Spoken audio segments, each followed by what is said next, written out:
Pernah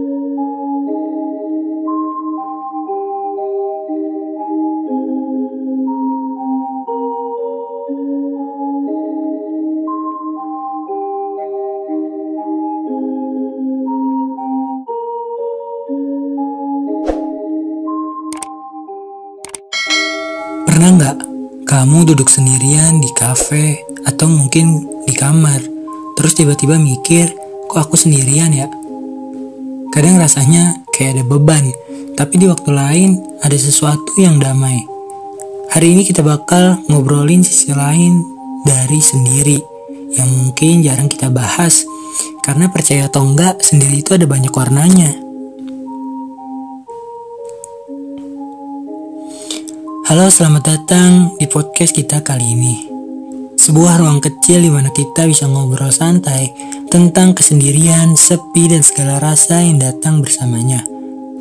Entah kamu lagi baru sendiri, sudah lama, atau malah menikmati waktu-waktu ini. Aku di sini buat menemani kamu, karena kadang sendiri itu gak seburuk yang orang bilang. Senang banget bisa berbagi momen ini dengan kamu. Sebelum itu aku mau nanya deh, gimana sih kabarnya? Pasti baik kan? Atau lagi di fase galau? Overthinking? Atau cuma pengen curhat bareng kita? Tenang, di sini tempatnya. Kita bareng-bareng ngobrolin rasa-rasa yang gak pernah selesai itu.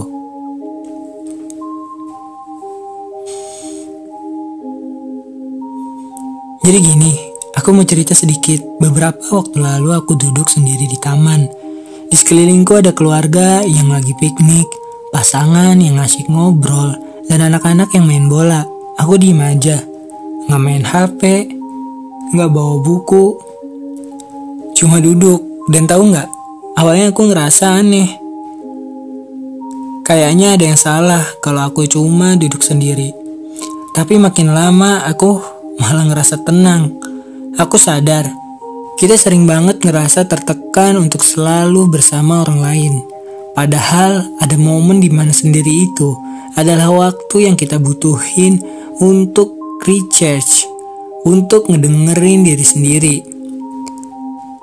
Tapi ya aku paham banget, kadang sendiri juga bisa bikin kita overthinking.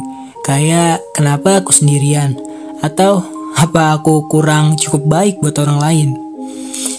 Nah, di momen-momen itu, aku mulai belajar buat berdamai. Caranya, aku bakal sharing ke kamu di sini.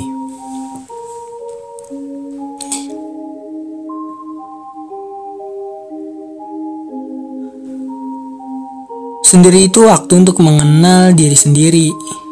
Jadi gini, aku inget banget momen pertama kali aku benar-benar merasa sendiri.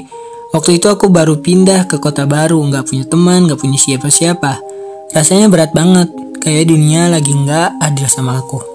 Tapi di titik itu aku sadar, mungkin ini waktunya aku berhenti nyalahin keadaan dan mulai fokus ke diriku sendiri. Dan ternyata, sendiri itu bukan cuma tentang gak ada orang di sekeliling kita.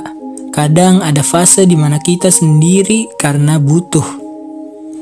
Buat ngambil nafas dari semua kesibukan, tekanan, dan ekspektasi orang lain. Kalau kamu ngerasa capek, mungkin ini saatnya kamu coba nikmatin sendiri sebagai waktu untuk kamu istirahat dan mengisi kembali daya hidupmu. Aku mulai dari hal-hal kecil seperti nulis jurnal, dengerin lagu-lagu yang aku suka, atau ngabisin waktu di tempat favoritku. Tanpa harus nunggu orang lain, kamu juga bisa seperti itu. Pelan-pelan aja. Aku mulai merasa lebih damai. Kamu juga bisa mulai merasa lebih damai jika kamu melakukan hal-hal yang aku sebutkan tadi. Kita hidup di masyarakat yang sering banget ngasih label negatif ke orang yang sendiri. Kalau kamu sendiri di kafe, orang bilang kamu kesepian. Pasti begitu kan? Siapa yang pernah begitu? Kamu sendirian di kafe, terus ada orang yang bilang kamu kesepian. Atau ada yang bilang kamu jomblo. Ada juga yang bilang kamu gak laku. Pasti ada kan yang pernah dibilang begitu. Kalau kamu gak punya pasangan, mereka bilang kamu kurang menarik. Padahal siapa yang tahu apa yang sebenarnya kita rasakan. Aku pernah banget dengar komentar, kok kamu gak cari pasangan sih? Gak bosan sendirian? Dan aku cuma ketawa. Karena apa? Karena aku tahu, aku lagi menikmati waktuku sendiri. Aku lagi belajar, jadi versi terbaik dari diriku sendiri. Sebelum aku berbagi hidupku sama orang lain, aku mau bilang ke kamu yang mungkin sering kena komentar kayak gitu. You are not broken. Kadang orang lain gak paham karena mereka sendiri takut untuk menghadapi kesendirian.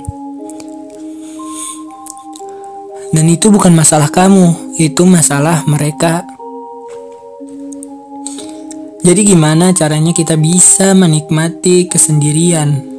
Aku punya beberapa tips yang udah aku coba sendiri dan semoga bisa membantu kamu juga.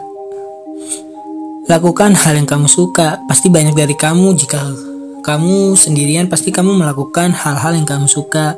Seperti banyaklah yang di waktu sendiri tuh kamu lakuin. Waktu sendiri adalah waktu terbaik untuk eksplorasi, coba hobi baru, atau seperti belajar memasak.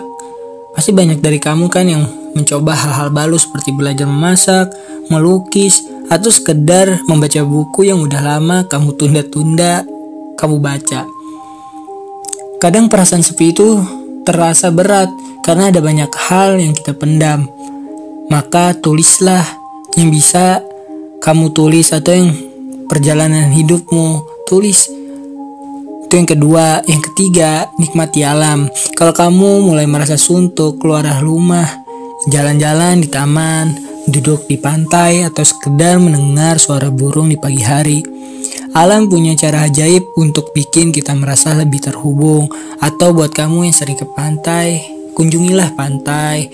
Atau kamu yang sering mendaki, untuk menikmati alam, maka mendakilah.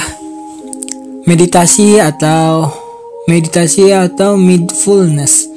Ini gak harus ribet, cukup duduk diam, tarik nafas, dan rasakan apa yang ada di sekelilingmu. Kadang kita lupa bahwa momen sekarang itu jauh lebih penting daripada overthinking tentang masa lalu atau masa depan. Jadi gimana rasanya ngobrol soal sendiri? Apakah kamu mulai melihat sisi lain dari kesendirian yang selama ini mungkin kamu hindari? Aku berharap setelah ini kamu bisa berdamai dengan diri sendiri, atau bahkan mulai menikmatinya. Ingat, sendiri itu bukan akhir dari cerita, tapi bagian dari perjalanan. Dan aku di sini untuk mengingatkan kamu gak sendirian dalam merasakan ini. Kalau kamu suka episode ini, jangan lupa follow podcast ini ya. Dan bagikan ke teman-temanmu yang mungkin juga perlu mendengar ini. Sampai jumpa di episode berikutnya. Selalu ingat, sendiri juga bisa berarti kuat. Selalu ingat ya, sendiri itu juga bisa berarti kuat. Selamat malam dan semoga harimu menyenangkan. Dan ingat, kamu tidak sendiri.